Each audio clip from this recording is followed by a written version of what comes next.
అంటే మీరు యాక్చువల్గా ఏంటంటే మీరు తిరిగే ఏరియాలో కావచ్చు, ఇంతకుముందు కూడా మనం ఒకసారి మాట్లాడుకుని చెప్పారు, అక్కడి నుంచి ఆ పేర్లు తీసుకుంటారు, తీసుకుంటారు, ఇవన్నీ చేస్తారు.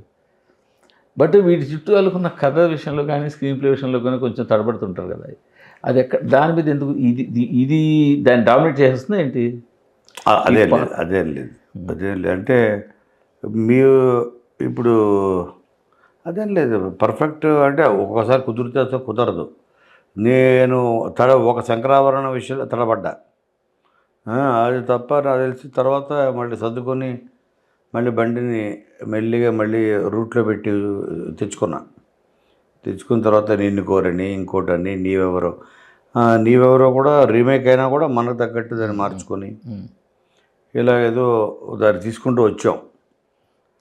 బట్ మీరు అన్నట్టు ఈసారి ఏంటంటే మనకే అన్నీ తెలిసి అనుకోకుండా ఒక స్ట్రెంత్ దేనికైనా ఒక టీం కావాలి, ఒక బౌలరు, ఒక బ్యాట్స్మెన్, ఒక కీపరు, అందరూ కావాలి, మ్యాచ్ కావాలండి మినిమం ఇది.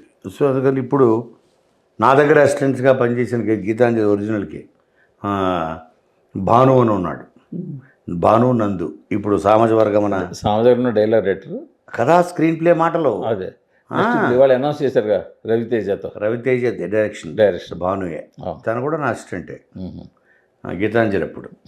సో తను కూడా ఇప్పుడు గీతాంజలి మళ్ళీ వచ్చింది, భాను నందు దే ఆర్ యాడెడ్. సో చాలామంది కలుపుకొని స్క్రీన్ ప్లే మాటలు వాళ్ళు ఇచ్చారు, డైలాగ్స్ వాళ్ళే, స్క్రీన్ ప్లే నేను భాను కలిసి డెవలప్ చేసాం, కథ నాదే, స్క్రీన్ ప్లే నేను భాను కలిసి డెవలప్ చేసాం, ఫుల్ డెవలప్మెంట్, డైలాగ్స్ భాను నందు. మళ్ళీ ఇలాగా ఒక దీని మీద గుడ్డి నమ్మకంతో వెళ్ళిపోకుండా పైగా దీని మీద కొన్ని ఇవి ఉంటాయి, ఎక్స్పెక్టేషన్లు ఉంటాయి. గీతాంజలి అవడం వల్ల కొంచెం ఎక్కువ బాధ్యతాయుతంగా చేసాం, కొంత క్వాలిటీ హ్యాండ్స్ని సంపాదించారు ఈ సినిమా కోసం మీ టీంలోకి. ఎస్. కానీ ఏదైనా సరే కోనా కార్పొరేషన్ అన్నది హిట్ కూడా చాలా కాలం అయిపోయింది. ఓకే నిన్ను కోరి చెన్నాళ్ళు అయింది, అదే 17. మరి తర్వాత అదే చెప్పు అంటే కరెక్ట్, నీవెవరో ఈజ్ గుడ్ అంటే ఐఎమ్ హ్యాపీ. పెద్ద అంటే అయ్యి బాబోయ్ అదైతే కాదు, ఇది both result wise economics wise, అలాగే గల్లీ rowdy result wise economics wise okay. అంటే అతలాకుతలం చేసేది నా కెరియర్ని కానీ లేకపోతే బయర్స్ని కానీ. చైతన్యతో 2 సినిమాలు ట్రై చేసినట్టున్నారు. అతలాకుతలం ఏది చైతన్య గౌతమ్ మేనన్ ఒకటి ట్రై చేశారు, అది కేఎఫ్సి కాదు, వెంకటేష్ లేదు. ఆ రెండిట్లో మీ ప్రమేయం ఉంది కదా. టేక్ ఆఫ్ చేసిన తర్వాత బయటకు వచ్చా. ఇది దీంట్లో ఉన్నారు కదా, దేంట్లో వెంకీ నా చైతన్య అది లేదు, బయటకు వచ్చాను. వెంకీ అది కూడానా షూటింగ్ స్టార్ట్ అయిన కరెక్ట్గా స్టార్ట్ అవుతున్నారు 10 రోజులు వచ్చారు బయటికి, 10 రోజుల ముందే బయటకు వచ్చారు. అంటే మీకు ముందే స్మెల్ తెలుస్తుందా ఏంటి? స్మెల్ అని కాదు, నాకు అదే టైంలో నిశ్శబ్దం అన్న సినిమా టేక్ ఆఫ్ అయింది అమెరికాలో, సియాటల్లో, మాధవన్ అనుష్కది. అందుకని డైరెక్టర్ హేమంత్ మధుకర్ బాబురావు గారి అబ్బాయి తెలుసు.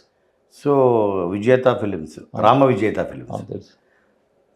దానికి వెళ్ళిపోవాల్సి వచ్చింది. నేను చెప్పేసా బాబీకి, అప్పటికే ఇంకా ఈ రూట్లో వెళ్దామా అనే 3-4 రూట్స్ చర్చలు జరుగుతున్న సందర్భంలో సురేష్ బాబుకి అటు బాబీకి నాకు ఈ డిస్కషన్ జరుగుతున్న సందర్భంలో సరే మీరు ఏదో రూట్ డిసైడ్ చేసుకోండి, నేనైతే ఇది ఆల్రెడీ ప్రియర్ కమిట్మెంట్ ఉంది నాకు అన్న ఉద్దేశంలో నేను దాన్ని స్టార్ట్ చేసి take off in the sense combination వెళ్ళిపోయాయి.